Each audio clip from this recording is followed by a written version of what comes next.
Quand on dit vacances en Europe, tout le monde entend Paris, Londres ou Rome. Mais il y a certaines destinations touristiques de l'Europe qui sont moins connues du fait qu'elles font rarement la une des journaux ou des réseaux sociaux, alors qu'elles ont aussi de quoi vous séduire. On parie que 80% de vous n'avez non seulement jamais entendu parler de cet État, mais aussi qu'il est le pays le moins visité d'Europe. Alors, quel est ce pays et qu'a-t-il de séduisant ? Découvrons-le ensemble dans cette vidéo. Avant de continuer, si vous êtes nouveau sur la chaîne, abonnez-vous et activez la cloche de notification pour ne rater aucune de nos nouvelles vidéos. Reconnue comme la plus vieille république du monde et une des dernières cités d'État d'Europe, Saint-Marin a été fondée au IVe siècle et a contribué dans le progrès du modèle démocratique dans le monde. Lancez-vous dans la visite de la capitale qui porte également le nom de Saint-Marin, qui est toute piétonne et rangée au patrimoine mondial de l'UNESCO. Vous serez impressionné par l'organisation médiévale et les 3 imposantes forteresses de la ville qui mèneront vers une tumultueuse histoire de la région.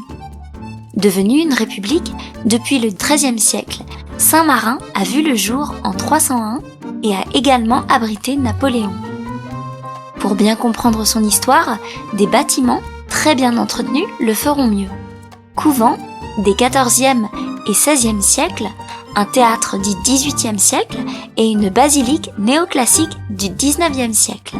De nombreux lieux historiques à visiter vous attendent. Rappelons que c'est à partir des 3 forteresses de la ville que vous saurez tout sur l'histoire tumultueuse de la région, vous offrant de magnifiques témoignages de l'époque médiévale de Saint-Marin. Quelle sacrée république! Constituant l'emblème de la cité, les 3 tours de la République, notamment Guetta Sesta et Montal, servaient autrefois de défense face aux attaques des Malatesta en provenance de Rimini. À ce jour, ces 3 tours sont un élément essentiel de Saint-Marin, et sans elles, il ne serait pas le même. Cependant, chacune des tours a sa propre originalité. Guetta est la première tour datant du XIe siècle. Elle fut très importante au XVe siècle pendant la guerre contre les Malatesta. Pendant des siècles, la tour a de nombreuses fois été rénovée. Sesta. En étant dans cette tour, vous aurez l'occasion de visiter le Musée national des armes. Montal. Cette tour a été conçue au XIIIe siècle en une architecture pentagonale. Contrairement aux 2 autres tours, elle est fermée au public. Sans aucun doute, ces tours sont un véritable symbole de la République. Surplombant la ville de Saint-Marin, de ses 739 mètres, le mont Titan représente un symbole pour la ville et une attraction de choix vers laquelle se ruent étrangers et autochtones. Du haut du mont, le panorama qui se projette sur la ville est renversant. Mais ce qui donne un charme irrésistible à cette merveille, c'est sans nul doute ces 3 emblématiques tours que sont Guetta, Sesta et Montal. D'après la légende, un sculpteur du nom de Marin s'y serait réfugié en ermite afin d'échapper aux persécutions orchestrées contre les chrétiens à Rimini. Rejoint par d'autres persécutés, il fonda ainsi la communauté de chrétiens et donna naissance à la République de Saint-Marin en 301. Vous y découvrirez aussi les cavités formées par les roches calcaires, et c'est vraiment un endroit qu'il faut visiter à tout prix. Pensez-y! La basilique de Saint-Marin est une célèbre église qui a une façade néoclassique remarquable et qui abrite les reliques du diacre Saint-Marin, fondateur de la République de Saint-Marin.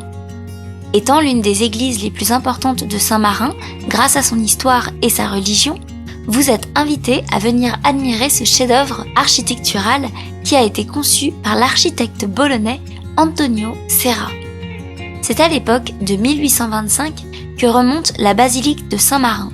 Cette dernière a été construite pendant 13 ans et a été érigée sur les fondations d'une ancienne église du IVe siècle. La façade de l'église est fortement influencée par le style néoclassique. En vous rendant dans la basilique, vous verrez 3 nefs flanquées par une série de colonnes corinthiennes. Mais aussi, vous aurez la possibilité d'admirer des statues du Christ Rédempteur et des 12 apôtres. Vous remarquerez également le sol recouvert de mosaïques lumineuses et le plafond en forme de dôme savamment décoré, le trône du XVIIe siècle des capitaines régents. Oh, et bien d'autres découvertes vous y attendent. Le chemin des sorcières, aussi appelé le Passo delle Streghe, le chemin des sorcières est un endroit idéal pour une promenade isolée. Dans la journée, il n'y a pas beaucoup de touristes qui s'y promènent, mais en tout cas, c'est un endroit unique. Pour ceux qui ont déjà visité la muraille de Chine, vous remarquerez une grande ressemblance entre la muraille de Chine et le chemin des sorcières. De plus, c'est l'unique endroit où vous prendrez d'uniques photos sans le besoin de changer de continent. Si vous reliez la première et la deuxième tour, vous marcherez le long d'un col gravé dans la pierre. C'est une aventure exceptionnelle, bien garantie.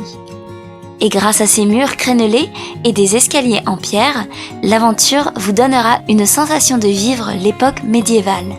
Eh ben, le chemin des sorcières n'attend que vous.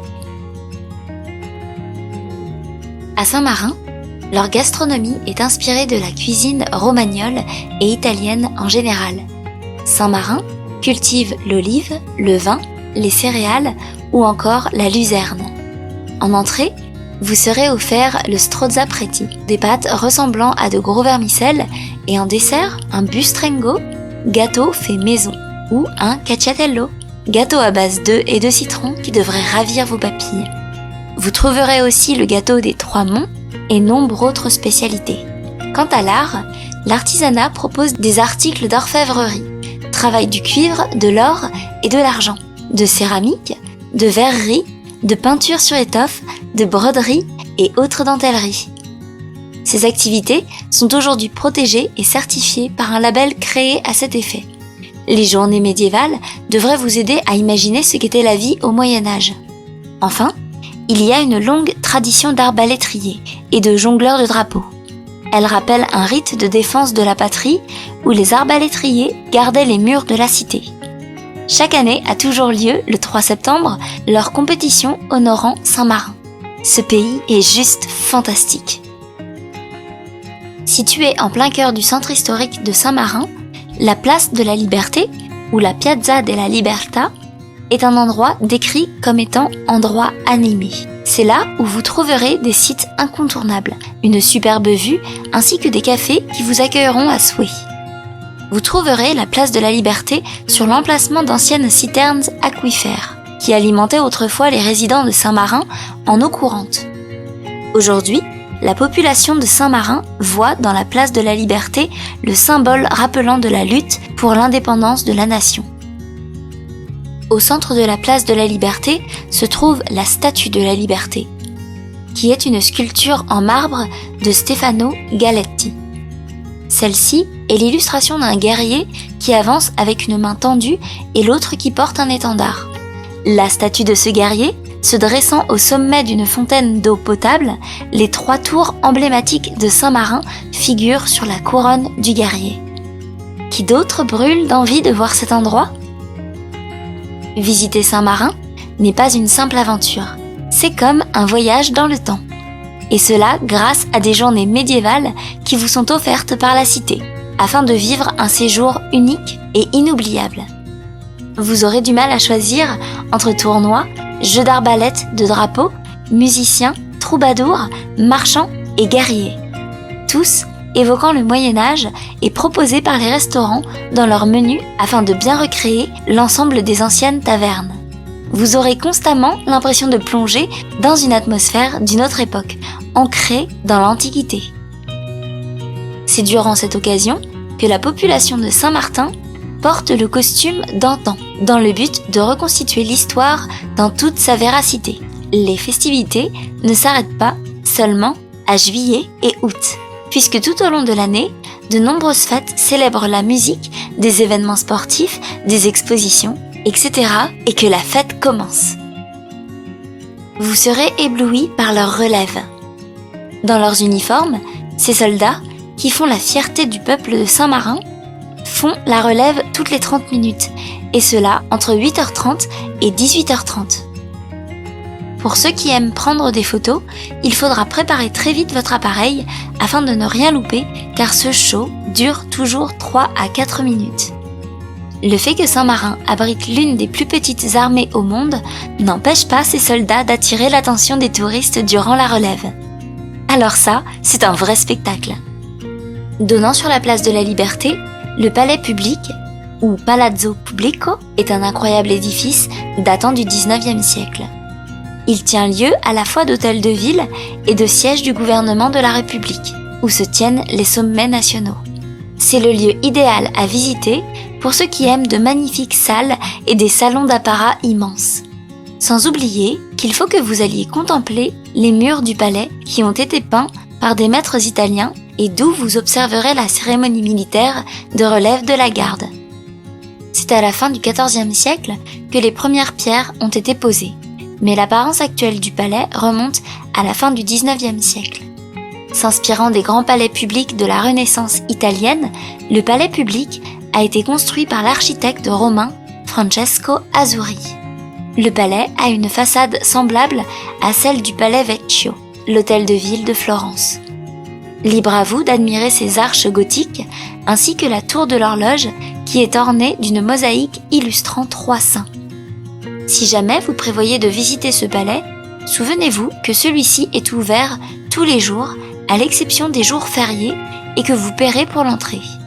De plus, la période idéale pour la visite est entre juin et septembre, ce qui vous permettra d'admirer les uniformes colorés de la Guardia di Rocca. Prenez vite note et venez! Pour ceux qui ont déjà visité Saint-Marin, si vous connaissez d'autres endroits qu'on n'a pas mentionnés pendant ces 10 points, ajoutez-les en commentaire. Quant à ceux qui viennent d'apprendre l'existence de ce pays à travers cette vidéo, faites-nous part de ce que vous avez aimé sur ce pays en commentaire.